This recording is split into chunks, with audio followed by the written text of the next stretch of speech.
আমি বললাম মার সাথে বেয়াদবি করার ফল মানে? কয় হুজুর আগে কোন আল্লাহ আমারে মাফ করবনি। আমি কইলাম কি করছেন? কয় হুজুর মনে যদি কিছু না নিতেন আপনি একটু পাশের চার দোকান নিয়ে যাইতাম, বইয়া বইয়া আপনারে শুনাইতাম, আর আপনি আমার জন্য একটু দোয়া করবেন আল্লাহ যেন আমার মাফ করে দেয়। আমি বললাম আমার জানতে হবে। কয় হুজুর আপনার আমি বলবো, আপনি ওয়াজের মধ্যে এগুলো বলবেন। কোন যুবক যেন তার মায়ের গায়ে লাথি না মারে, কোন যুবক যেন তার মা বাবার আঘাত না করে। আমি বললাম ভাইজান বলেন কি, মায়ের আবার মানছে মারে কেমনে? কয় হুজুর আসেন আপনারে শুনেই। পাশে আস্তে করে নিয়ে যাইয়া কিসের চা খাওয়া কিসের বিস্কিট খাওয়া, লোকটা আমার হাত ধরে কয় হুজুর অর্ঘ মাংস লইয়া বাইর গেছি সারা রাত ডিউটি করিয়া, সকালবেলা রাস্তা থেকে শুনিতে পাই বউ আর আমার মা কাজ্জা করে, নানান কথা কইয়া গালিগালাজ করে। আমি বাড়ির মধ্যে চিৎকার দিয়া ঢুকিয়া ডাক দিয়ে বললাম তোমরা যদি এরকম করো রাস্তার মানুষ কি বলবে? এই বাড়ি কি বস্তির বাড়ি নাকি? হুজুর আল্লাহর কসম করে বলি আমার গলার আওয়াজ শুইনা আঙ্গো মা ঘরের ভিতরে ঢুকে গেছে। ঘরের ভিতরে ঢুকা মায় খাটের উপরে বয়ে বয়ে পান বানাইতেছে, ও বেড়ার দিকে মুখ কইরা মা পিঠটা দিয়া রয়েছে দরজার দিকে। কিন্তু হুজুর আমার বউ যে ডং করছে না কি করছে এটা আমি জানি না, বউ আমারে দেখাই হঠাৎ করে চিৎকার দিয়া দাঁতি লেগে গেছে। এলাকার মানুষ দৌড়াদৌড়ি লাগলো, ছোট ছোট ছেলে মেয়ে মনে করছে তার মা মারা গেছে। আমার ছেলে মেয়ে মায়ের কাছে আইসা ডাক দিয়া কা মা কি হইছে? ওই মা চোখ খোলস না কে, মা তুই কথা কস না কে? হুজুর আমার মনের মধ্যে তখন শয়তান একটা চিন্তা ঢুকায় দিল, এই বউ যদি মারা যায় মামলার আসামি হইয়া যাব, এই ছেলে মেয়েগুলো এতিম হইয়া যাবে। হুজুর তখন আমি আমার মাথার রাগটার আর কন্ট্রোল করতে পারলাম না। আমি রাগ কার উপর জারমু? হুজুর ভালো মন্দ যাচা না কইরা আমি আমার মায়ের কাছে যাইয়া মায়ের মাথা বরাবর পিঠ বরাবর এত দূর একটা লাথি মাইরা দিলাম। আমার মায়ের আমি লাথি মাইরা মাথার চুল দইরা ঘুরাইলাম। আমার মা লাথি খাইয়া ছিটকে পড়ে গেল, মায়ের কাছে থেকে পানের বাটা সইরা গেল। মা পানের সুবারি উঠায় পান বসায়, মা শুইয়া শুয়ে এই কবরে দিয়ে গো বাবারে এইটা তুই কি করলি? ও বাবা ভালো মন্দ না যাই না কি লেগে এইভাবে আমারে মারলি? বাবা তোর পায়ের লাথি খাওয়ার আগে কি লেগে আল্লাহ আমার মরণ দিল না? হুজুর আমার বাবা নাই, হুজুর আমার মায়ের এই দাবা দাবি শুনিয়া আমার মেয়েটা দৌড়াইছে আমার ডাক দেখে আব্বা আব্বা তুমি কি লেগে বুয়ারে লাথি মারলা? আব্বা তুমি কি জানো আঙ্গো মায়ের দোষ, বুয়ার কোনো দোষ নাই। আব্বা তুমি যখন ওই বাইতে নিয়ে যাও গা আঙ্গো বুয়ারে মায় কত গোটা দেয়, মায় কয় তোমার স্বামী মরছে তুমি কি লেগে মরো না? আব্বা গো তাদের কোনো দোষ নেই। হুজুর আমার মেয়েটা যখন আমার এইভাবে বলে আমার তখন কলিজা কাঁপে, হুজুর আমার শরীরটা তখন কাঁপাকাঁপি শুরু হয়ে গেল। হুজুর আমার মা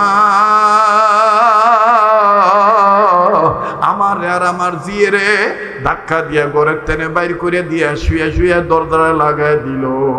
দরজা লাগাই দিয়া হুজুর কতক্ষণ আঙ্গ মায় খালি চিল্লে চিল্লে কইল আল্লাহ আল্লাহ এই পোলার মুখ দেখার আগে আমার তুমি মরণ কিল্লে গে দাও না।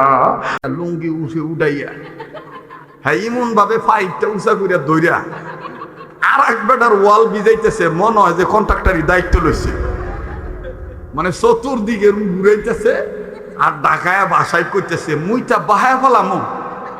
তা আমি তো আবার বিটলা কম না, আমি আবার কাছে বগলো যে কই এই চান্দু টাঙ্কিতে কয় লিটার আছে? এই খাদ্যদের কিছু মানুষ আছে না খারায় পেশাব করে। ইসলাম আপনাকে প্রয়োজন ছাড়া দাঁড়িয়ে পেশাব করার অনুমতি দেয় নাই। এই কথাগুলো আপনি পাবেন এইরকম মাদ্রাসাতে, কথা বলেন ঠিক কিনা? মোহতারাম হাজিরিন আমার বন্ধুগণ আমার ভাইরা, কত দোহাই দিয়া কয় গাঞ্জাকে গাঞ্জা বলিবেন না শরীয়তের মৌলবীরা। এই গাঞ্জা নয়, এটা আত্মশুদ্ধির প্রেমরঞ্জের প্রেমীয় অমীয় সুধা। এটা খাইলে বলে হ্যাঁ ফিনিক ঠিক থাকে, ফিনি কলার করে ফিনি কলা এই স্লোগান দিতে পারবেন? হাতেম আলী রহমতুল্লাহ আলাইহির এই বুকের কাছে দাঁড়াইয়া ওনার কবরের পাশে বসে উত্তর দিতে পারবেন, জবাব দিতে পারবেন? সোনার বাংলায়, আমার আপনার বাংলায়, ওলি আল্লাহর বাংলায় বাউলদের কোনো ফাউল গান, কোনো কর্মকাণ্ড চলবে না, চলবে না, চলছে না, হবে না। ঠিক আছে তো ইনশাআল্লাহ? ঠিক আছে তো ইনশাআল্লাহ? আল্লাহ কবুল করেন, জোরে কোন আমিন। আও 30 মিনিট সময় দম দেব, ভাই দম দেব সারা রাত। আপনারা থাকেন সারা রাত, আপনারা আজকেও থাকেন, কালকেও থাকেন, পরশু দিনও থাকেন। আমি আর কিছুক্ষণ করে যাম গা, আমার লয়ে থাকবা। আল্লাহ কবুল করুক, জোরে কোন আমিন। আবার জোরে কোন আমিন। মানুষ রূপে জন্ম নিয়া জানোয়ার বাপ দেখান, নামাজ রোজা ছাইরা দিয়া চালু রাখছেন বাউল গান। আবার নিজের ত্রুটি ঢেকে রেখে, নিজের ত্রুটি ঢাইকা রেখে আলেম ওলামার গায়ে বদনাম। ভালো কাজে জান্নাত মিলবে, মন্দ কাজে জাহান্নাম। ভালো কাজে জান্নাত মিলবে, মন্দ কাজে। টুপিদারি জুব্বা পাগড়ি অনেকে দেখে, উগ্রবাদী মৌলবাদী জঙ্গিবাদী বলিয়া ডাকে, ভাইয়া রাজাকার বলিয়া ডাকে। আবার ভোটের সময় আসলে পরে, আবার নির্বাচনের সময় হলে ধর্মের লেবাস পরিয়া জনগণকে দেয় যে পান। আমি নিজে সাক্ষী, আমার সাইনবোর্ডে এক লোককে হুজুর হ্যাগুলোকে ঘুরি প্রতিদিন 500-700 টাকা দেয়, কিন্তু হ্যাগো যে ইমান, আরে বাপরে বাপ কি মুন ইমান। হুজুর কিচ্ছু নাই হুজুর, আমগো নেতা এক ওয়াক্তের নামাজ 5 জায়গায় পড়ছে, যেন যায় হেন যায়, খালি কয় আগে নামাজ, আগে নামাজ, আগে নামাজ, আগে কি নামাজ। কিন্তু বিশ্বাস করো, যাদের মধ্যে আল্লাহর হুকুম নাই, নবীর তরিকা নাই, ওই যে আইনুদ্দিন ভাই কয়ে গেছিল অনেকদিন আগে, যে যায় লঙ্কায় সেই হয় হনুমান। কার কি যে বলি ভাই সকলি সমান, কার কি যে বলি ভাই সকলি সমান। ঠিক কিনা? পাঠা পোতা ঘষা ঘুষি দপা সারা মরিচের, নেতা নেতায় গুটা গুটি কাম সারাই আমাদের। রাজনীতি খেলা খেলে মাছ ভাজে কার তেলে, রাজনীতি খেলা খেলে মাছ ভাজে কার তেলে। দল আসে দল যায় বাড়ি শুধু গোলশান, যে যায় লঙ্কায় সেই হয় হনুমান। কারে কি যে বলি ভাই সকলি সমান, বলেন কারে কি যে বলি ভাই। কোরআন হাদিস ছাড়া তামান তুই সমান, খালি পয়সার এই ফিট আর ওই ফিট, কথা কন ঠিক কিনা? আশ্বাস বাণী দিয়ে ওরা শুধু ভোট চায়, দরদের কথা শুনে হাত তুলে দেই সাই। এইটা দিমু, এইটা দিমু, এইটা দিমু, এইটা দিমু, যত বদনা আছে ভাড়ায় দিমু, যত ভাড়া বদনা আছে জোড়া লাগাই দিমু, এই গুন্ডা দেই ছাপ্পা। কিন্তু কয়দিন পরে দেহি হায় হায় হায়, আগের চাইতে এটা আরো বড় খারাপ। অতএব আসেন সবকিছু দাফন কাফন করে পরিষ্কার সিদ্ধান্ত নেই। আমাদের স্লোগান একটাই, এবারে ভোট দেবো ভাই সেই মানুষের যে মানুষ পক্ষে থাকে আল কোরআনে।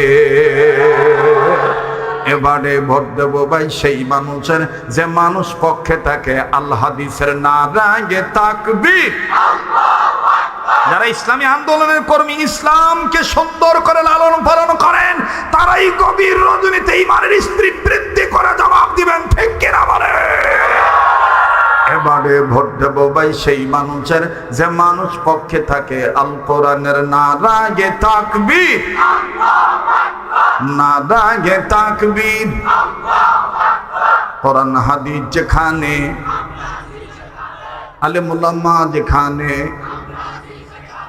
মাদ্রাসা মসজিদ যেখানে, আজকের মাহফিল চলছে চলবে, আজকের মাহফিল। নারায়ে তাকবীর। আমার ভাইরা, আমার বন্ধুরে, বিনয় সহিত বলবো, ক্ষমা সুন্দর দৃষ্টিতে দেখবেন বাবা। অন্যান্য মাহফিলের মতন আমার বন্ধুগণ দীর্ঘ লম্বা আলোচনা হবে না, অল্প সময়ের মধ্যে শুধু খাস কথা বলে বিদায় নিয়ে চলে যাব। বয়ান আমি রেডি করে নিয়ে আসছিলাম অন্যটা, কিন্তু মাওলানা নুরুল্লাহ হাশিমি দামাত বারাকাতুহুল আলিয়া শাইখুল আরবুল আজম সৈয়দ হুসাইন আহমদ মাদানির নাম নিয়েছে। আমার বন্ধুগণ দিল বলে এই বয়ানটা এখানে জরুর। বাবাজি হুসেন আহমদ মাদানী রহমতুল্লাহি আলাইহি, যার আপাদ মস্তকের মধ্যে আহলে সুন্নাতুল জামাতের নমুনা ছিল, পুরাপুরি বাজার আমরের মধ্যে ইস্তেকামত ছিলেন। বাবাজি কেউ কারো দিকে তাকাইবেন না, কেউ চলে গেলে চলে যেতে দিবেন বন্ধ, কারো জামা দেখে কেউ যাবেন না, নিজের চিন্তা নিজে করবেন বাবা। আল্লাহ পাক বললেন ওয়া ইন্নাহু লাযিকরুল্লাকা ওয়া লিকাওমিকা, নবীজি জিকির নামক কোরআন খানা আমি আল্লাহ আপনার জন্য, ওয়া লিকাওমিকা আপনার উম্মতে মুহাম্মাদীদের জন্য মহা সম্মানের বস্তু বানিয়ে দিলাম। মনে আছে কিনা জানি না, নাকি আপনারা বাজান ব্রেন থেকে আউট করে ফেলে দিয়েছেন। পৃথিবী বিশ্ববিখ্যাত খ্রিস্টীয় ধর্মের অনুসারী দার্শনিকের কথা আমি বলতেছিলাম, নাম তার জর্জ বার্নার্ড শ। এই জর্জ বার্নার্ড শকে পৃথিবী বিশ্ববিখ্যাত সাংবাদিকগণ প্রশ্ন করে বললেন, মহামান্য দার্শনিক মহোদয়, আপনি বলেন তো দেখি জমিনের উপরে আসমানের নিচে সবচেয়ে ভালো মানুষ কারা গো? আপনি একটু জবাব দেন তো দেখি। আমার বন্ধুগণ খ্রিস্টান দার্শনিক জর্জ বার্নার্ড শ উত্তর দিয়ে বললেন, জমিনের উপরে আসমানের নিচে সবচেয়ে বড় ভালো মানুষ তারা মুসলমান যারা। আওয়াজ দিয়ে বলেন না আল্লাহু আকবার। আমাদের পরম শ্রদ্ধেয় বিশিষ্ট আলেমে দ্বীন, মুহাক্কিকিন, মুফাসসির, মুহাদ্দিস, শাইখুল হাদিস আল্লামা মুফতি সাখাওয়াত হোসেন রাজি দামাত বারাকাতুহুল আলিয়া, তিনি আপনাদেরকে একটা কথা বলেছেন। আমি গাড়ি দিয়ে আসার সময় বাজার শুনেছি, আমার কর্ণে কোহরে আল্লাহ পৌঁছায় দিয়েছেন। তিনি বলেছিলেন, ভারতের কিছু প্রদেশ আছে গরুর গোশত জম খাইলে আমার বন্ধুগণ দণ্ডনীয় অপরাধ, গরু জব করলে অন্যায় হয়ে যায়, মামলা হয়ে যায়, জেল জরিমানা হয়ে যায়, এমনকি তার জন্য মৃত্যুদণ্ড পর্যন্ত কার্যকর হয়। একটু লক্ষ্য করবেন বাবা, এই পরমশুদ্ধি, বানুশুদ্ধি, বিষ্ণাদি, লক্ষ্মীবর্দী, ভিটিপাড়া, ভিন্ন ভিন্ন এলাকায় অনেক সনাতন ধর্মের হিন্দু বাপ্পাইরা আছে, মা বোনেরা আছে গো। তাদের ধর্মকে ক্রিটিসাইজ করে কথা বলছি না, ওনাদের মামলা দিয়া ওনাদেরকে ধরায় দিয়া যায়। শুধু মিস কল দিব, ডাইরেক্ট কল আপনারা গ্রহণ করবেন। বাবাজি হিন্দু জাতিদের ধর্মে, সনাতন ধর্মের মধ্যে গরুর গোশত খাওয়া, আমার বন্ধুগণ গরুর গোশত খাওয়া হারাম, এটা তাদের ধর্মীয় রীতিনীতি অনুযায়ী নিষিদ্ধ। কিন্তু বাবাজি গরুর গোশত, গরুর চামড়া লগে লইয়া বেড়াইলে কোনো দোষ হয় না। বলবেন হুজুর লগে লইয়া আবার কেমনে বেড়ায়? হিন্দু জাতিরা যত পূজা দেয়, শ্যামা বলেন, কালী বলেন, দুর্গা বলেন, লক্ষ্মী বলেন গো, আমার বন্ধুগণ, আমার ভাইরা যত পূজা বলেন, এই পূজা যখন হিন্দুরা দেয়, এই হিন্দু জাতিরা পূজা দেওয়ার সময় এমন কোনো পূজা নাই যেই পূজাতে তারা বাদ্যযন্ত্র লাগায় না। বলেন ঢোল বাজায় কি বাজায় না? আবার বলেন বাজায় কি বাজায় না? ঢোলের সাইডে দুই সাইডে যে চামড়া লাগাইছে, এটা কি কুত্তার চামড়া না গরুর চামড়া? কথা কয় না রে মুসলমান, গরুর চামড়া না কুত্তার চামড়া? গরু চামড়া ঢুলি, কিন্তু ঢোলের দুই সাইডে লাগাইছে। এই গেল একটা, মহিষের চামড়াও থাকে, গরুর চামড়াও থাকে, কিন্তু বেশিরভাগ ওই ঢুলে বেশি আওয়াজ হয় যেই ঢুলিটা দুই সাইডের চামড়া গরুর হয়।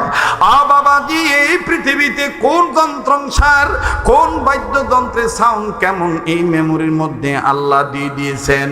আপনি সাইড ডাম বলেন, কিক ডাম বলেন, কিকবোর্ড বলেন, বিগ বোর্ড বলেন, হারমোনিয়াম বলেন, কঙ্গু বলেন, শান্ত বলেন, ইলেকট্রিক ড্রাম বলেন, হকিস্টিক ড্রাম বলেন, ঢোল বলেন, তবলা বলেন, ডুগি বলেন, খন্দরি বলেন, হারমোনিয়াম বলেন, বাবাজি একতারা বলেন, দুতারা বলেন, সেতারা বলেন, বেহালা বলেন, যা বলেন বাবা, কোন যন্ত্রের মধ্যে ক্যাবিনেট বাড়ি দিলে সাউন্ড কেমনে বাড়ে। আমি মৌলবি মানুষ, কিন্তু বাজান এই বিদ্যাটা আমি শিক্ষা রাখছি। কোন শিল্পী যেন কোনোদিন বাদ্যযন্ত্র বাজাইয়া আমি মৌলবীর যেন ফেল না করতে পারে। এই জন্য বাজান ছোটবেলায় আমার ভাইরা শিল্পকলা একাডেমিতে আমার বন্ধুগণ আমি কোচিং করেছি। হারমোনিয়ামের কোন সুইচে টিপ দিলে কোন সুর আসবে, আমার বন্ধুগণ তাল কেমন হবে, ল কেমন হবে, কোন সুইচের মধ্যে কত নম্বর সুর আছে, এটা বাজান এই গুণাগারটা আমার বন্ধুগণ অনেক আগে উস্তাদের মাধ্যমে শিখে রেখেছি। কিন্তু জগৎ ঘুরিয়ে দেখেছি, ও বাবাজি ভিন্ন ভিন্ন সুর নকল করে দেখেছি। আল্লাহর কোরআনের সুরের চাইতে পৃথিবীর এমন কোন যন্ত্রের সুর আর ভালো নাই। আল্লাহু আকবার কোন আওয়াজ দিয়া বলেন না আল্লাহু আকবার। কষ্ট হইতেছে নাকি আপনাদের? বাবাজি এই গেল হিন্দুদের ডোলের খবর। এবার আসেনি, দেখেন চামড়ার মোজা পরেছি। অনেক হিন্দু দাদা আছে পায়ে জুতা ব্যবহার করে, চামড়ার জুতা। বলেন তো এই চামড়ার জুতা বিলের চামড়া নাকি গরুর চামড়া?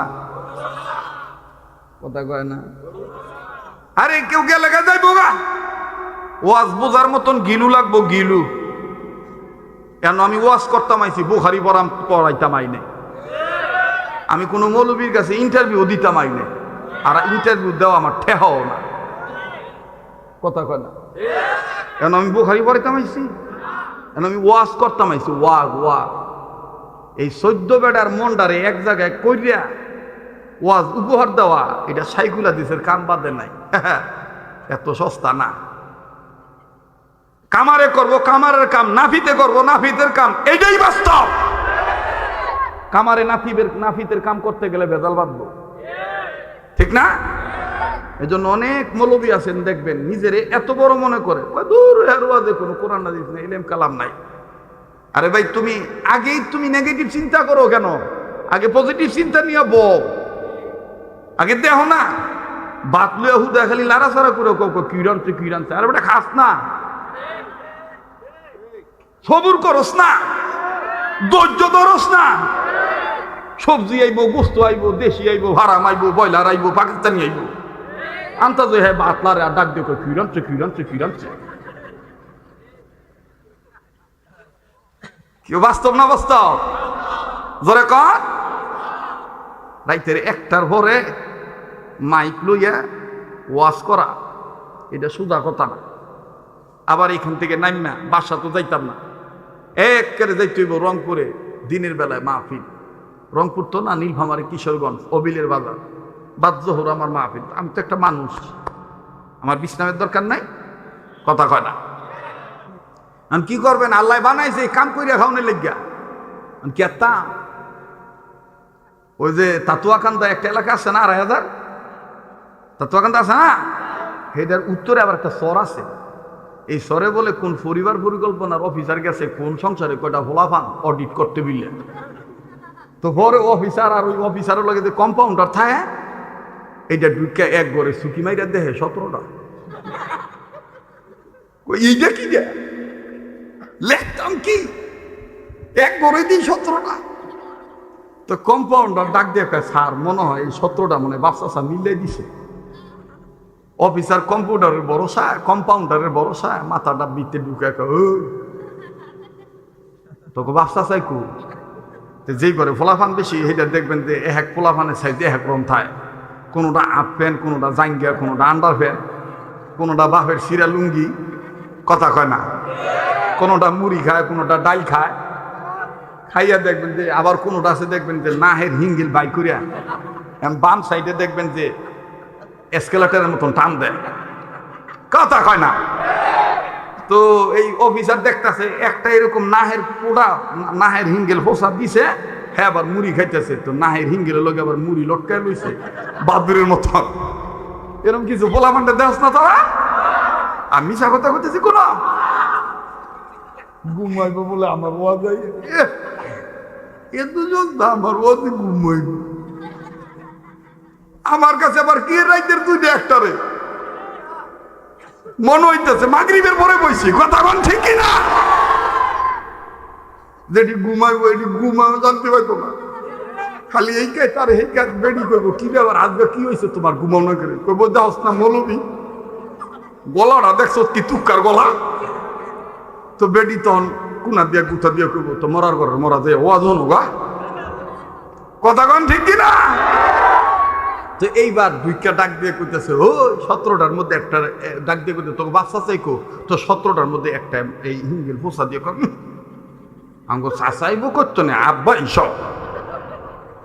তো অফিসার কয় কি রে তুই কইলি কি আর হেরা কয় কি এই 17টায় বলে একটা। তো এবার অফিসারে ডাক দিয়ে কয় জাগা তো ভাই কো কয় সহ গেছে, কয় ডাক্কা লইয়া লেখতাম রিপোর্ট লেখতাম। বেটারা ডাক্কা লই আইছে 17টার মধ্যে একটা লই আইছে আব্বা আব্বা আব্বা আব্বা। অফিসার আইসে কি জানি বলে লেখবো, কি জানি বলে লেখবো, আপনি তাড়াতাড়ি আয়। তো বেটা আইসে খেতের তেনে ফেঁকে দামে হায়া মাহাজন আইসে আয়া সরল মনে জিগেছে স্যার গরিবের বাড়ি হাতির ভা এই সময় আপনি অসময় আইসেন স্যার। স্যার ও স্যার কি করতাম কি খ্যাতমত রাগ বেড়া কি খ্যাতমত ম্যাতমত এই তামানোই তো আর স্যার দোয়া করেন তামানোই আমার আবার তুই দোয়া ও স্যার। এইবার অফিসার ডাক দিয়ে কই তামানোই তোর হ স্যার দোয়া করেন এই তামানোই আমার। তো এবার অফিসার কইতেছে আচ্ছা তুই কি কাম করস? হ্যাঁ বুচ্চু দিয়ে কয়ে লাইছে স্যার দোয়া করেন আমি এই কামই করি। অফিসার কয় তোর ব্যাপার আর কলমও ধরতাম না খাতাও ভাই করতাম না, তুই এই কামই কর যা। তা আমারে হুজুর আগাইলে কি দোয়া করলে কি আর বদ দোয়া করলে কি? আমার ব্যাপারে আল্লাহ লেখা তুইছে, তুই ওয়াজ করে খাবি, কথা কয় না। রাত আর হান্দা রাত নাই, দিন আর সন্ধ্যা রাত নাই, শেষ রাত নাই, মাইক পাইলেই আমি আল্লাহ তোর গলাটা ক্লিয়ার করে দিব। এই মাঠও কি আমি নতুন? আগে আইছি না? আগের সাথে কেমন বুড়া দেখা যায়, গলাটা বইয়া গেছে গা, যাইতো না যাইতো না। তোমরাও যদি এই সম্পদ অর্জন করতে চাও তাহলে আজগাতে নিয়ে একটা নিয়ত করবা, যতদিন বাঁচুম আমি পারলে মানুষের উপকার করুম, আমার দ্বারা যেন কারো কোনো ক্ষতি না হয়। এই একটা কাজ তুমি মান্না চলবা, এই একটা সবক আল্লাহর কসম তোমার শারীরিক মানসিক অর্থনৈতিক এলেমে আমলে কোনো ক্ষতি হবে না, কারণ তুমি কারো কোনো ক্ষতি করো না। আমি যতদিন বাঁচবো পারলে আমি উপকার করব, না পারলে আমার দ্বারা যেন কারো কোনো ক্ষতি না হয়। আল্লাহ কবুল করেন, জোরে কোন আমিন। যাই হোক রাগ হইতেছেন এই আর 15-20 মিনিট, হ্যাঁ কতক্ষণ? আজান তো দিবই, আজান তো দিবই, কিন্তু আমার কথাটা কইতে দাও। বলো কোরআন সম্মানের কিতাব না অসম্মানের কিতাব? সাংবাদিকরা জিগাইল স্যার আপনি বলেন জমিনের উপরে আসমানের নিচে সবচাইতে ভালো মানুষ কারা? দার্শনিক জজ বার্নার্ড শ উত্তর দিয়ে বললেন যে মুসলমান যারা। সুবহানাল্লাহ কইতেন না? এবার সাংবাদিকরা কয় স্যার সবচাইতে খারাপ মানুষ কারা? দার্শনিক জজ বার্নার্ড শ কয় মুসলমান যারা হেরাই সবচাইতে খারাপ। সাংবাদিকরা কয় এইটা কি দেয়? একটু আগে কইলেন বালা, আবার কইতেছেন খারাপ। আরে মুসলমানদের চলার জন্য একটা কিতাব আছে কোরআন, এই কোরআনের শিক্ষা দীক্ষা, এই কোরআন যে মুসলমানরা মাইনা নিব তাদের চাইতে বড় ভালো মানুষ আর পৃথিবীতে কেউ থাকবে না। আর এই কোরআনকে যখন মুসলমান ছাইরা দিব তাদের চাইতে বড় খারাপ আর পৃথিবীতে কেউ থাকবে না। কথা বলেন ঠিক কিনা? আমার ভাইরা আমার বন্ধুগণ, কোরআনুল কারীম দেখেন কেমন সম্মানের কিতাব। বাবাজি শাইখুল আরব আজম সৈয়দ হোসেন আহমদ মাদানী রাহমাতুল্লাহি আলাইহির জীবনীতে পাওয়া যায় আল্লাহর ওলি আল্লাহু আকবার আল্লাহু আকবার তার সাথী শাগরেদদেরকে নিয়ে ডাক দিয়ে বললেন আমি আজকে সফর করব, আমি আজ সফরে বের হব। এবার বাজান কিছু শাগরেদ কিছু সফর সাথীদেরকে নিয়ে হুসেন আহমদ মাদানী রহমাতুল্লাহ আলাইহি সফর উদ্দেশ্যে বের হইলেন। অনুরোধ করে বলবো বাজানো আমার ভাইরা বিরক্ত করব না, অল্প সময়ের মধ্যে কথা বলে বিদায় নিয়ে চলে যাব। আমি শুধু চাই তাহাজ্জুদের সময় দেখেন দিলটা নরম হয়নি, এক ফোঁটা চোখের পানি আপনি ফালাইতে পারেন কিনা। কান্না না আসলো কান্নার ভান ধরবেন, যারা চলে যাবে চলে যেতে দিবেন বন্ধু। এই পাগলকে অবহেলা করবেন না। আল্লাহ তাআলা দয়ার মেহেরবানিতে এই পাগলকে আমার আল্লাহ প্রতি বছর গোটা রমজান মাসে সোনার মদিনায় ফেলে রাখে। এই তো আগামী 2026 সালের ফেব্রুয়ারি মাসের 21 তারিখ আবার মদিনায় চলে যাব। গোটা রমজান আমি মদিনায় থাকবো। কথা দিচ্ছি আমি আপনাদের জন্য দোয়া করতে বলবো না, আমি আপনাদের জন্য দোয়া করব। এই হাতটা দিয়ে যে কতবার কাবা ধরেছি, এই হাতটা তুলে দিয়ে কত জায়গায় দোয়া করেছি বাজানো। 2014 সাল থেকে শুরু করে 2025 পর্যন্ত শুধুমাত্র করোনার বছর সৌদি আরব যাওয়া হয় নাই। এবারে কোনো বছর আরাফাতের মাঠে হাজিরা দেওয়া, এমনকি রমজান মাসে মদিনা থাকা মিস হয় না। কার দোয়া কখন কবুল হবে এটা আল্লাহ পাক ভালো জানে। এই হাত আল্লাহওয়ালাদের হাতের সাথে লাগানো, এই হাত আমার বন্ধুগণ বুজুর্গদের সাথে লাগানো। হোসেন আহমদ মাদানী রহমতুল্লাহ আলাইহি বাজান, উনার উস্তাদ ওনার পীর ছিলেন মুফতি রশিদ আহমদ গঙ্গুই রহমতুল্লাহ আলাইহি। যেহেতু হাতেম আলী রহমতুল্লাহ আলাইহি শুয়ে রয়েছেন, উনি কিন্তু ওয়ায়ান শুনতেছেন। উনি যেন কবর থেকে আমার জন্য দোয়া করে আর বলেন, আল্লাহ আমার এই আহমদ শবীর পাগলরে তুমি আকাবিরদের নসলে নকলে কবুল করো। আল্লাহ তাদের আদলে তুমি আসলি ভাবে কবুল করো। ভাই এখানে বয়ান করলে অন্য বয়ান করা যায়, কিন্তু না না না না না না, আমি আকাবির আসলাফ বুজুর্গদের জীবনী ছাড়া অন্য কিছু বলবো না। এই হোসেন আহমদ মাদানী রহমতুল্লাহ আলাইহি সাগরেদ এবং সফর সঙ্গীদেরকে নিয়ে সফর উদ্দেশ্যে রওনা হইলেন। প্রতিমধ্যে যখন রাত্র হইয়া যায়, একজন ছাত্রের বাড়িতে তিনি আমার বন্ধুগণকে আমগার করলেন। তিনি আমার ভাইরা ওই বাড়িতে উঠলেন। খুব খেয়াল করবেন বাবা, হোসেন আহমদ মাদানী রহমতুল্লাহ আলাইহি ওই বাড়িতে আশ্রয় নেওয়ার পরে সারা রাত তিনি থাকলেন। যেই তাহাজ্জুদের সময় হয়ে গেল, হোসেন আহমদ মাদানী তাহাজ্জুদের নামাজ শেষ করার পর আমার ভাইরা 12 তসবিহ নামে একটা জিকির আছে। এই 12 তসবির জিকির যখন তিনি শুরু করলেন, আমার ভাইরা লা ইলাহা ইল্লাল্লাহ 200 বার, ইল্লাল্লাহ ইল্লাল্লাহ 400 বার। বাজান ছাত্র ভাই যারা আছেন, উম্মতের আলেমদের কাছ থেকে জেনে নিবেন, এই 12 তসবিহ যদি তুমি ঠিক মতন আদায় করো, তোমার চেহারার মধ্যে মদিনাওয়ালার নূর আল্লাহ দিয়ে দিবে। তোমার চেহারার নূর আল্লাহ বাড়ায় দিবি। কখনো আল্লাহ পাক তোমাকে বুড়া বানাবে না, বুড়া হইল আল্লাহ তোমার চেহারার নূর রাখবে। যেমন আমার শায়খ মুর্শিদ শাইখুল ইসলাম আহমদ শফি রহমাতুল্লাহি আলাইহি, আল্লাহর ওলি, বয়স পেয়েছিলেন 104 বছর। 105 বছরের সময় তিনি ইন্তেকাল করেছেন। মাঝে মধ্যে তিনার চেহারার দিকে তাকায় থাইকা দেখতাম, এত সুন্দর নূর, এত সুন্দর নূর, গলার আওয়াজ এত স্পষ্ট। হুজুরকে আমি বলেছিলাম, হযরতজি এত সুন্দর নূর, এত সুন্দর ক্লিয়ার আপনার গলার আওয়াজ কোন কারণে? আহমদ শফি রহমতুল্লাহ আলাইহি বলতেন, এটা মাদানী নিসবতের বরকত, এটা আল্লাহ তাআলার জিকিরের বরকত। আরো জোরে বলেন না সুবহানাল্লাহ। এ ভাইয়া,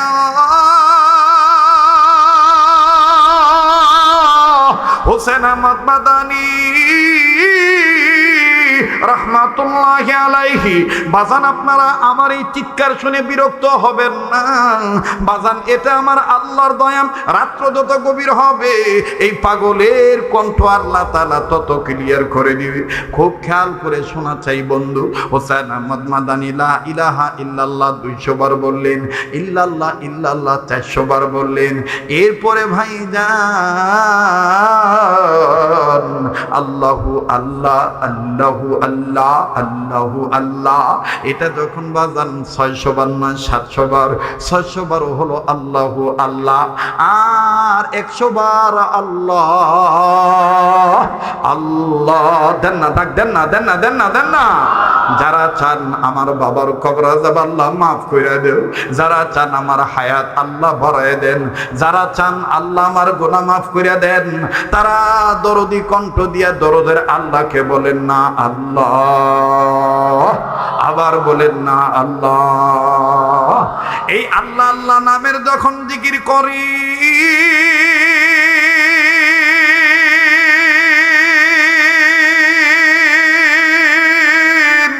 ওনার সফর সঙ্গী যিনি ছিলেন, উনি নজর করে দেখতেছেন যেই ঘরে উনি শুয়ে আছেন, ওই আল্লাহ নামের জিকিরের সাথে সাথে ওই ঘরের চাল খুলে উপরে উঠে যায়।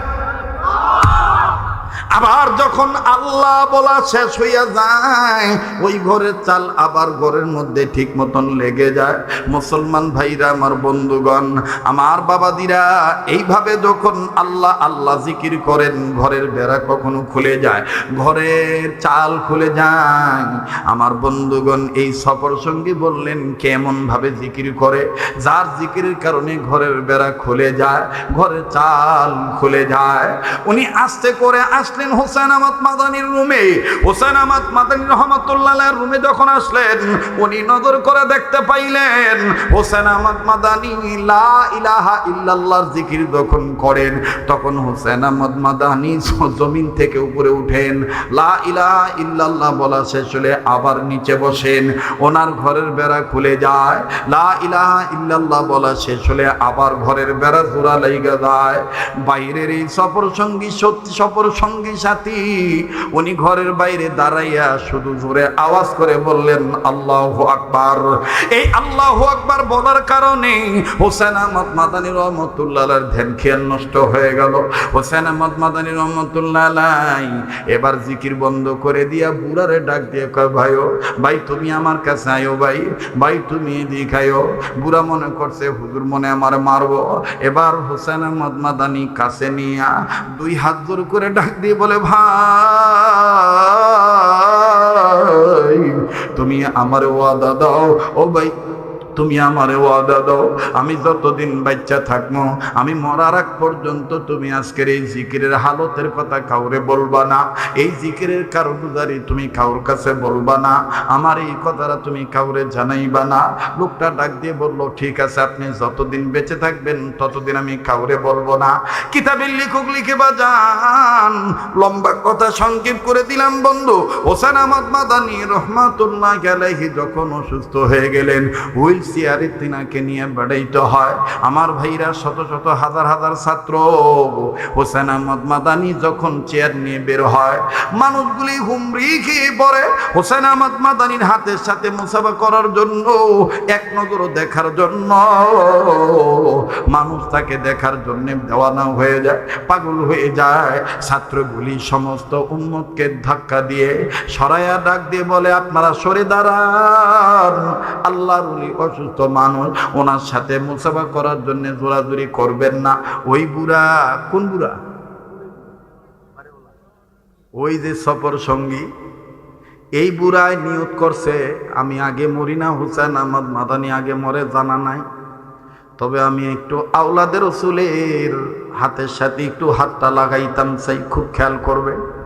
ওই বুড়া যখন হোসেন আহমদ মাদানীর সামনে দাঁড়াইল, বুড়ায় দাঁড়াইয়া আমার ভাইরা, ছাত্ররা যখন ধাক্কা দিলেন, এই বুড়া যখন পিছনে পড়ে গেলেন, আসারা আমার কাছে চলে আসলেন, আমার একটু জানাইলেন না, হযরত মেরে গুস্তাখি মাফ কিজিয়ে, হযরত আমার ভুল বেয়াদবি আগে থেকে মাফ চাই নিলাম, কারণ আপনার মেজাজ অনেক গরম, আমার কোন আচরণ আপনার আদবের খেলাফ হইয়া যায়। হযরত আপনি মনে কিছু নিবেন না, আপনি বলেন আপনার কি খেদমত করলে খুশি হবে। রাশিদ আহমদ গঙ্গী রহমাতুল্লাহ আলাইহি ডাক দিয়ে বললেন, বেচারি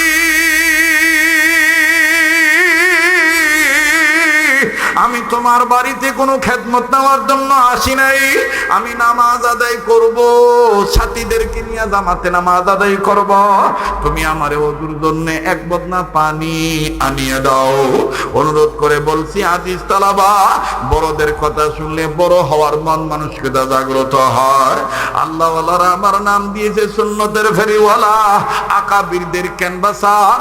আমার বন্ধুগণ আকাবিরদের ক্যানভাসারি করিয়া যাইতেছি, এই রশিদ আহমদ গঙ্গি ডাক দিয়ে কয়েক বদনা পানি আনিয়ে দাও। বাবাজি আল্লাহর ওলিকে এক বদনা পানি আনিয়া দেওয়া হলো। এই পানি দ্বারা যখন তিনি বিসমিল্লাহ বলে ওযু করবেন, দুই হাতের কবজি যখন তিনবার ধুইলেন, ওযুর তরতিব অনুযায়ী মুখে পানি দিবেন। দ্বিতীয়বার বিসমিল্লাহ বলে প্রথমবার যখন মুখে পানি দিলেন, নিয়ম হলো পানি ফেলে দিবেন। প্রত্যেকটা অঙ্গ প্রত্যঙ্গ তিনবার ধৌত করার সুন্নত ওযুর নিয়ম। কিন্তু ওই দিন এমন ঘটনা ঘটলো, আল্লাহর ওলি রশিদ আহমদ গঙ্গুই মুখে পানি দিয়া কেমন জানি বোবা হইয়া গেল। মুখ থেকে পানি আর ফেলতে পারেন না। মানুষ বিষ খাইলে যেমন বিষক্রিয়া আক্রমণে আক্রান্ত হয়, আল্লাহর ওলি রশিদ আহমদ গঙ্গুই এইরকম বিষক্রিয়া আক্রান্ত হইয়া গেলে। বাবাজি চোখ দুইটা লাল হইয়া গেল, চেহারাটা কালো বর্ণ হইয়া গেল, প্রচন্ড ঘাম গঙ্গি রহমতুল্লাহর কপাল থেকে পড়তেছে। আল্লাহর ওলি বোবার মতন হইয়া জবান খুলে কথা বলতে পারতেছেন না, খালি দুই হাত উঁচু কইরা দাফাদাফি করে। এক পর্যায়ে যখন বুঝতে পারলেন কেউ তার ভাষা বুঝে না, আল্লাহর ওলি গঙ্গি রহমতুল্লাহ আলাইহি বদনাটা কাছে ছিল, বাম পা দিয়া বদনাটারে এমন ভাবে লাথি মারলো, বদনাটা কাট হয়ে পড়িয়া গেল। বদনার মুখ দিয়া বদনার নাল দিয়া সব পানি যখন বের হয়ে গেল, রশিদ আহমদ গঙ্গি নজর করে দেখতেছেন পানি আছে না নাই, দেখতেছেন না বদনার পেটে এখনো কিছু পানি আছে। আল্লাহর ওলি রশিদ আহমদ গঙ্গি রহমতুল্লাহ আলাইহি বদনাটা উঁচু করলেন, বদনাটা উঁচু করিয়া সব পানি ফেলে দিলেন। পানি ফেলানো শেষ হওয়া মাত্রই আল্লাহর ওলির জবান আল্লাহ খুলে দিলেন। আওয়াজ দিয়ে বলেন না সুবহানাল্লাহ। উপস্থিত আলেমরা ডাক দিয়ে হযরত क्या हो गई, क्या हो गई, क्या মুশকিল है? হযরত কি হয়েছে, কি মুশকিল বলেন তো দেখি। রশিদ আহমদ গঙ্গি রহমতুল্লাহ আলাইহি বললেন, বাবারে আমি পরে বলছি, বলবো, আগে তোমরা জলদি করে আমার চতুর্পাশে দাঁড়াও, তোমরা জলদি করে লা ইলাহা ইল্লাল্লাহর জিকির করো, লা ইলাহা ইল্লাল্লাহর জিকির করো।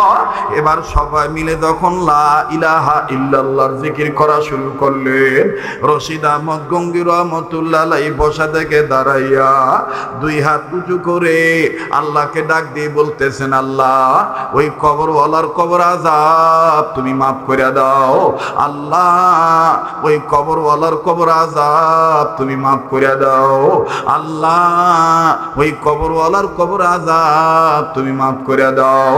তিনবার যখন রশিদ আহমদ গঙ্গি বললেন, উম্মতের আলেমগণ ছাত্ররা ডাক দিয়ে বললেন আল্লাহুম্মা আমিন। এরপরে গঙ্গি রহমতুল্লাহ আলাইহি ডাক দিয়ে বললেন, বাবারে আবার বদনাটা পরে এনে দাও, আর এক বদনা পানি এনে দাও। এবার রশিদ আহমদ গঙ্গি রহমতুল্লাহ আলাইহিকে আবার পানি এনে দেওয়া হলো। এবার আল্লাহর ওলি পানি দ্বারা আবার ওযু বানাইলেন। ওযু বানানোর পর একটু পানি যখন বদনার পেটে রয়ে গেল, আল্লাহর ওলি বদনার দিকে নজর দিয়া আমার বন্ধুগণ চিৎকার দিয়ে বললেন আলহামদুলিল্লাহ। শাগরেদগণ ডাক দিয়ে বললেন, ওগো আল্লাহর ওলি আপনি কি দেখলেন বলেন তো দেখি। রশিদ আহমদ গঙ্গি রহমতুল্লাহ আলাইহি ডাক দিয়ে কয়, বাবারে এই বদনার মধ্যে সব ভেজাল, বাবারি কি বলবো তোমাদেরকে। আমি যখন প্রথমে এই বদনার পানি দ্বারা ওযু করতে গেছিলাম, মুখের মধ্যে যখন বিসমিল্লাহ বলে পানি ঢুকাইলাম, তখন আমার জবানটা আটকায় গেল, আমার দাঁতের গোড়ায় মনে হয় বিচ্ছু কামড় দিল। পানি এত তিতা, এত দুর্গন্ধ। আমি তখন আমার মাওলাকে ডাক দিয়ে বললাম, মাওলা এটা কি আমার গুনার কারণ নাকি? আল্লাহ পাক ডাক দিয়ে বললেন, না বান্দা রশিদ, না এটা তোমার গুনার কারণ না। বলে তাইলে কিসের কারণ একটু যদি বলতে। আমার মাওলা আমার ডাক দিয়ে বললেন, বান্দা আব্দুর রশিদ, যেই বদনা দিয়ে তুমি ওযু করতেছ এই বদনাটা হলো মাটির বদনা। এই মাটির বদনা যে এলাকার কুমার যে এলাকার মাটি দিয়ে বদনা বানাইছে, ওই এলাকার মাটির নিচে মায়ের সাথে বেয়াদবি করে একটা ছেলে, কোরআনকে অপমান করে একটা ছেলে ঘুমায় আছে, তার কবরে সাংঘাতিক আযাব হইতেছে। ওই আযাবের কারণে অত্র এলাকার সব মাটি তিতা হইয়া গেছে, আর ওই তিক্ত মাটি দিয়া বদনাটা বানানো হয়েছে। আমি তখন ডাক দিয়ে বললাম, মালিক,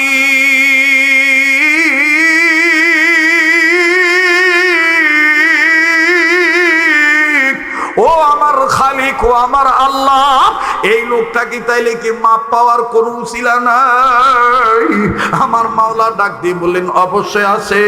তোমরা যারা সাহিবুল হামেল, হামেল কাদের বলা হয়, আলেম যারা আছে তাদের জিজ্ঞেস করে দেখবেন বাবা, যারা তাকমিল পড়েছেন, যারা আলিয়া লাইনে কামিল করেছেন, হামেল তাদের বলা হয় যারা কোরআন সুন্নাহর ইলম অর্জন করে কোরআন সুন্নাহ মোতাবেক জীবন চালায়, তাদেরকেই বলা হয় কোরআন হাদিসের হামেল।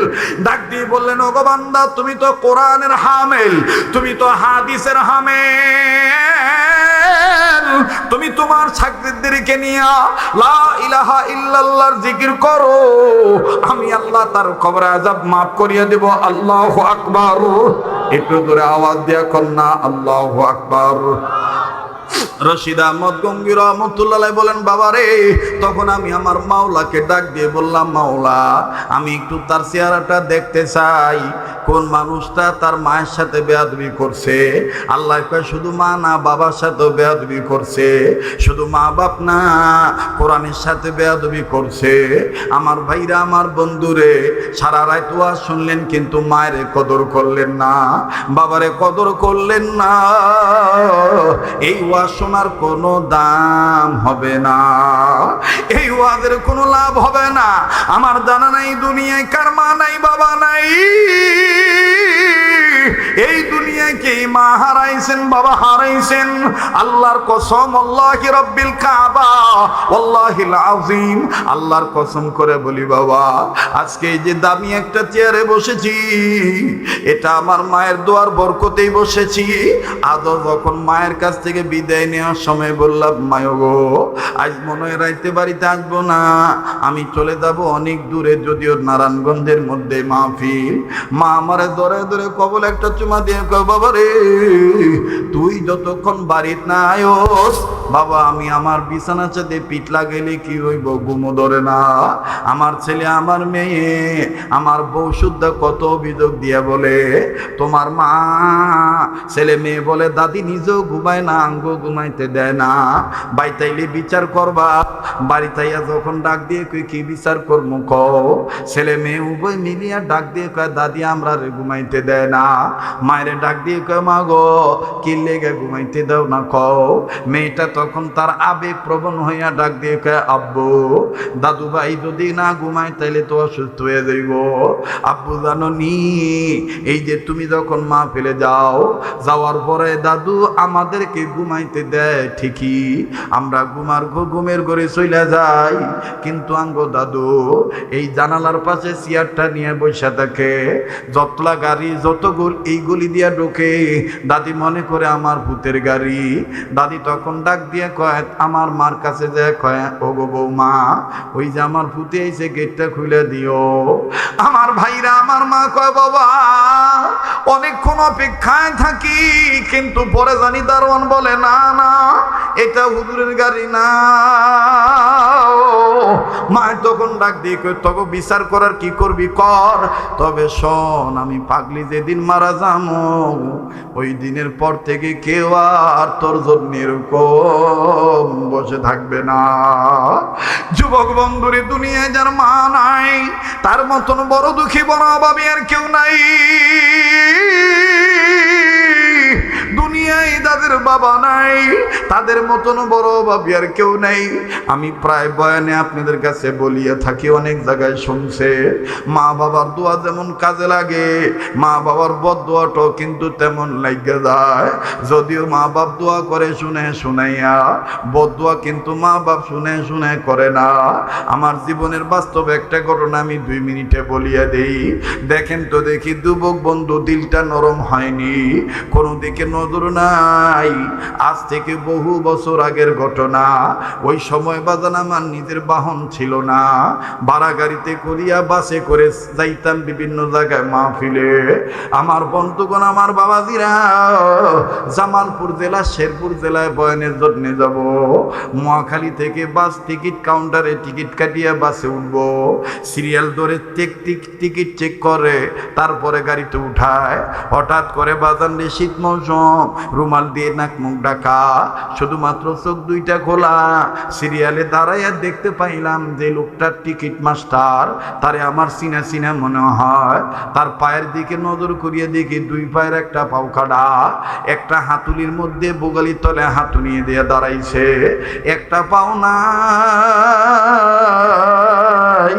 আমার বন্ধুগণ, আমার ভাইরা, আমার ব্রেনে তখন ক্লিয়ার হয়ে গেল এই লোকটাই তো এই গাড়ির ড্রাইভার ছিল। এখন আবার টিকিট মাস্টার কবে থেকে হইল। কাছে যাইয়া সালাম দিয়া ডাক দিয়ে বললাম, ভাই কেমন আছে? লোকটা ডাক দিয়ে কয়, হুজুর আমি ভালো আছি, আপনি কেমন আছেন? আস্তে করে মুখ থেকে কাপড়টা সরাইয়া ডাক দিয়ে বললাম, ভাই আপনি আমার চিনেননি? ওই সময় বাজান বাস রাখে বিভিন্ন জায়গায় টেলিভিশনের মাধ্যমে আমাদের ওয়াজ চলতো, সিডি কেসেটের জামানা ছিল, বাসের মধ্যে আমাদের ওয়াজ চলতো। তাই ড্রাইভার, হেল্পার, কন্ট্রাক্টর অনেক যাত্রী আমাদের চিনে। লোকটা ডাক দিয়ে কয়, হুজুর আপনারা চিনেছি, আপনার বয়ান আমরা নিয়মিত শুনি, এই বাসের মধ্যে আপনার বয়ান চলে গো হুজুর। আমি বললাম, ভাইজান আমার বিষয় আপনারে আমি জিজ্ঞাসা করি নাই, এতটুকু শুধু বলেন আপনার ড্রাইভার ছিলে, আপনার এই পায়ের দুর্ঘটনা ঘটলো কবে? বলা মাত্রই লোকটা চোখের পানি ছেড়ে দিয়া কাঁদে আর ডাক দিয়ে কয়, হুজুর কাটা গায়ে লবণ ছিটে দিলে যেমন যন্ত্রণা লাগে, আপনি আমার জিগাইতেছেন এই দুর্ঘটনা কে লেগে করছে? এইটা বলার পরে, এটা শোনার পরে আমার কেমন জানি এরকম লাগতেছে। আমি বললাম, ভাই বলেন না। লোকটা এবার চোখের পানি মুছে আর ডাক দিয়ে কয়, হুজুর মার সাথে বেয়াদবি করার ফল। আমি বললাম, মার সাথে বেয়াদবি করার ফল মানে? কয়, হুজুর আগে কোন আল্লাহ আমারে মাফ করবনি। আমি কইলাম, কি করছেন? কয়, হুজুর মনে যদি কিছু না নিতেন, আপনি একটু পাশের চার দোকান নিয়ে যাইতাম, বইয়া বইয়া আপনারে শুনাইতাম, আর আপনি আমার জন্য একটু দোয়া করবেন, আল্লাহ যেন আমার মাফ করে দেয়। আমি বললাম, আমার জানতে হবে। কয়, হুজুর আপনার আমি বলবো, আপনি ওয়াজের মধ্যে এগুলো বলবেন। কোনো যুবক যেন তার মায়ের গায়ে লাথি না মারে, কোনো যুবক যেন তার মা বাবার আঘাত না করে। আমি বললাম, ভাইজান বলেন কি, মায়ের আবার মানছে মারে কেমনে? কয়, হুজুর আসেন আপনারে শুনাই। পাশে আস্তে করে নিয়ে যাইয়া কিসের চা খাওয়া, কিসের বিস্কিট খাওয়া। লোকটা আমার হাত ধরে কয়, হুজুর অর্ঘ মাংস লইয়া বাইট গেছি সারা রাত ডিউটি করিয়া, সকালবেলা রাস্তা থেকে শুনিতে পাই বউ আর আমার মা কাজ্জা করে, নানান কথা কইয়া গালিগালাজ করে। আমি বাড়ির মধ্যে চিৎকার দিয়া ঢুকিয়া ডাক দিয়ে বললাম, তোমরা যদি এরকম করো রাস্তার মানুষ কি বলবে? এই বাড়ি কি বস্তির বাড়ি নাকি? হুজুর আল্লাহর কসম করে বলি, আমার গলার আওয়াজ শুইনা আঙ্গো মা ঘরের ভিতরে ঢুকে গেছে। ঘরের ভিতরে ঢুকা মায় খাটের উপরে বয়ে বয়ে পান বানাইতেছে, ও বেড়ার দিকে মুখ কইরা, মা পিঠটা দিয়া রয়েছে দরজার দিকে।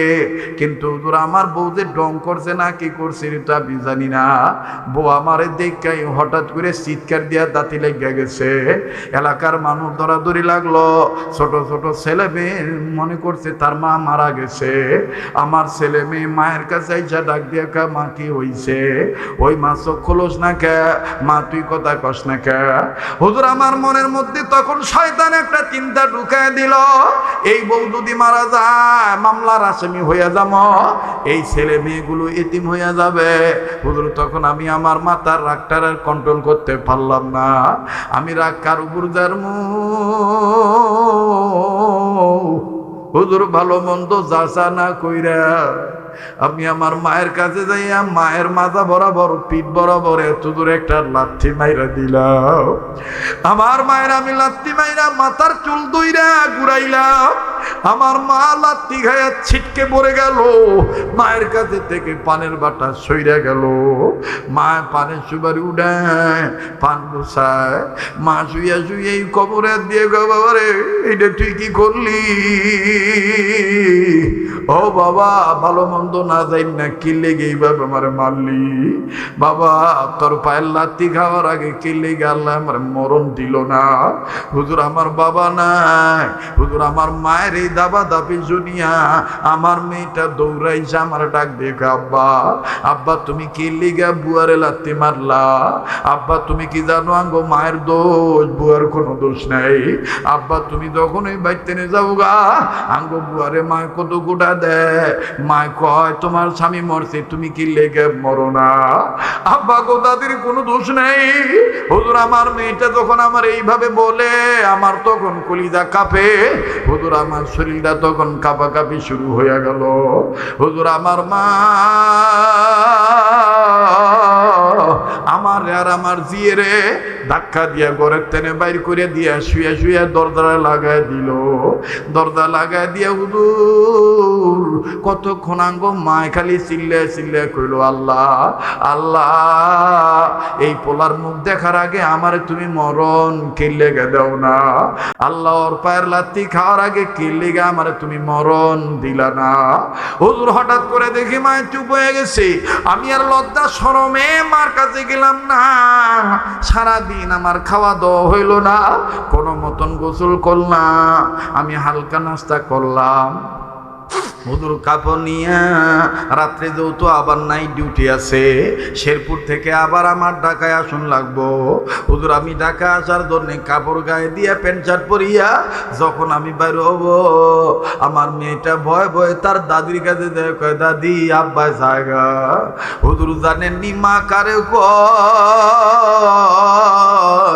আমার মায় যখন জানছে আমি জায়গায় টিপে আমার মায় তখন দরজাটা খুললা আমার মেয়েরে ডাক দিয়ে কয় তোর আব্বু খাইছে নি? খাইয়া যাইতে কোস। তোর আব্বারে সাবধানে গাড়ি চালাইতে কোস। হুজুর আমার মা এইরকম করে যখন বলল আমি তখন মনে মনে এত লজ্জিত এত ঘৃণার পাত্র হয়ে গেলাম। হায় রে কোন মায়ের আমি লাথি মারছি। আমার ওই মা এখনো মনের মধ্যে কোনো ব্যথা নারীকে খাওয়ার খবর লয়। হুজুর আমি লজ্জায় মায়ের লগে আর কথা কইলাম না। আমি প্যান্ট শার্ট পরিয়া রেডি হইয়া গাড়ি টিপ নিয়ে যখন ঢাকামুখী রওনা হইলা হুজুর মায়ের বদদুয়া যে আল্লাহর আরো সে লেগে যায়। হুজুর আমি নিজে প্রমাণ জীবন ভর এক যুগের বেশি যে রোডে গাড়ি চালাইলাম কোনোদিন একটা জীবজন্তু আমার চাকা নিজে পড়ে নাই। কিন্তু ওই দিন কোথার থেকে যেন একটা পিকআপ ভ্যান আসলো, আসি আমার বাসের সাথে মুখোমুখি লাগাই দিল। কত মানুষ আহত হইল। হুজুর আমার গাড়িটা এমন ভাবে চাপ দিল দুই গাড়ির মুখোমুখি চাপ। হুজুর আমার হাত কাটে নাই, মাথা ফাটে নাই। আল্লাহর মার্জি দুনিয়ার বার।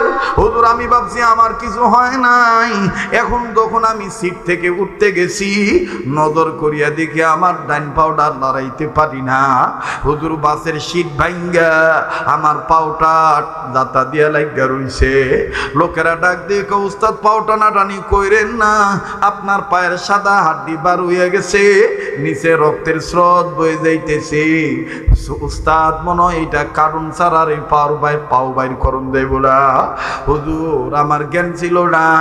এরপরে বাসের শীত কাইটটা আমার পাও বাইর করছে, আমারে দৌড়াদৌড়ি করে হাসপাতালে নিছে। হুজুর জ্ঞান ফিরার পর ওই আমার অপারেশন লাগছে, পাউডা কাইটটা ভালাই দম লাগছে।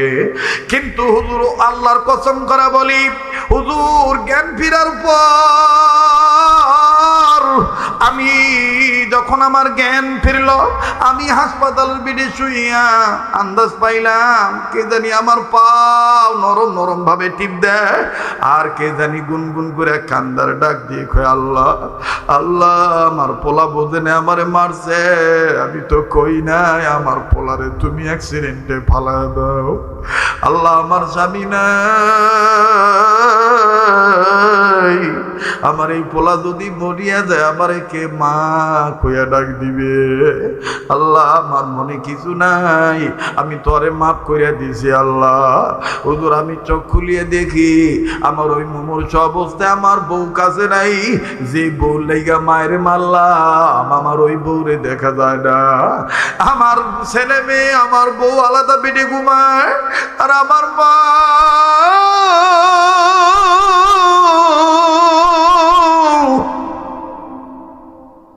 চোখের পানি ছেড়ে বিনে বিনে কান্দে, আর ডাক দিয়ে কয়, আল্লাহ আমার এই পোলারে আমি মাফ করে দিছি, আমার এই পোলারে তুমি সুস্থ কইরা দাও। হুজুর গো, আমি নিজে এত অপরাধী ভাবলাম। আমি আস্তে কইরা মায়ের কাঁধে হাত দিয়ে একটা ডাক দিয়ে কইলাম, মারে আমারে মাফ করে দে। জানেননি হুজুর, মনে হয় আমার মা ৭,০০০ দন পাইছে।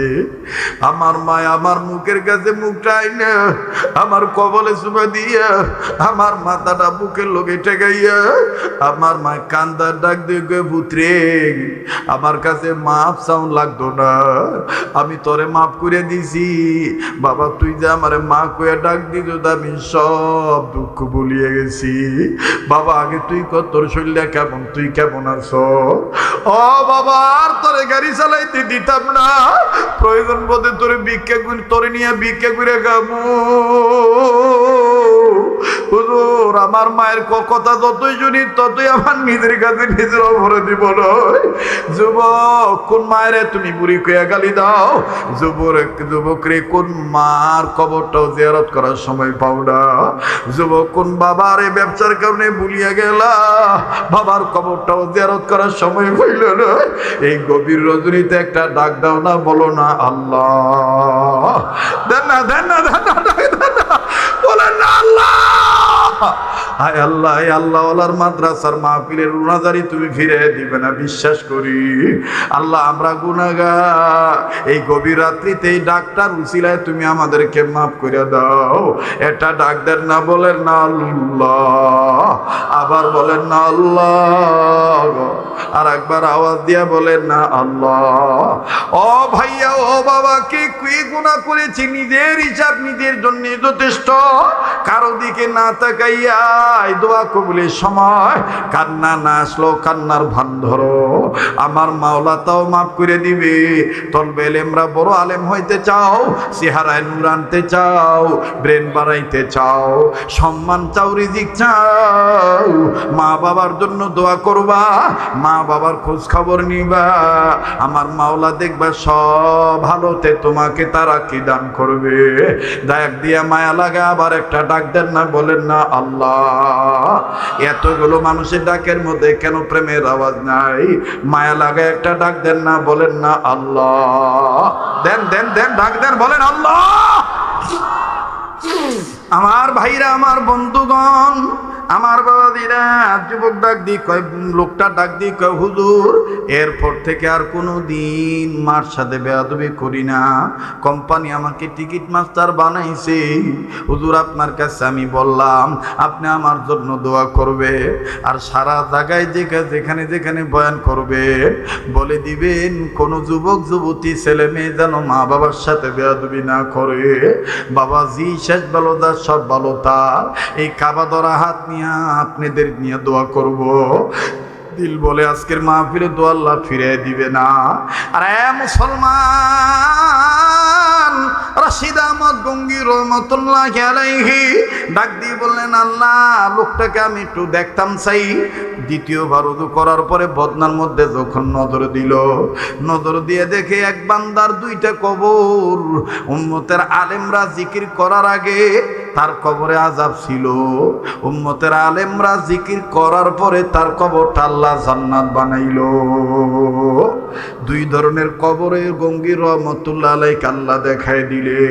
মুহতারাম হাজিরিন, দারুল উলুম মঈনুল ইসলাম হাটাজারি মাদ্রাসার প্রবীণ শিক্ষক, আমাদের উস্তাদদের উস্তাদ মরহুম মাওলানা জমির উদ্দিন রহমতুল্লাহি আলাইহি, তিনি তার কিতাবের মধ্যে লিখছেন, আল্লাহর দুনিয়ায় কোন মুসলমানের বাচ্চা ছেলে মেয়ে যদি একবার পৃথিবীর কোন প্রান্ত দিকে একবার শুদ্ধভাবে পাঠ করে লা ইলাহা ইল্লাল্লাহু মুহাম্মাদুর রাসূলুল্লাহ, এই একবার কালেমা পড়ার দরুন আমার মাওলা তার বংশের ময় মুরব্বী বাপ মার কবর আযাব মাফ করিয়া দেয়।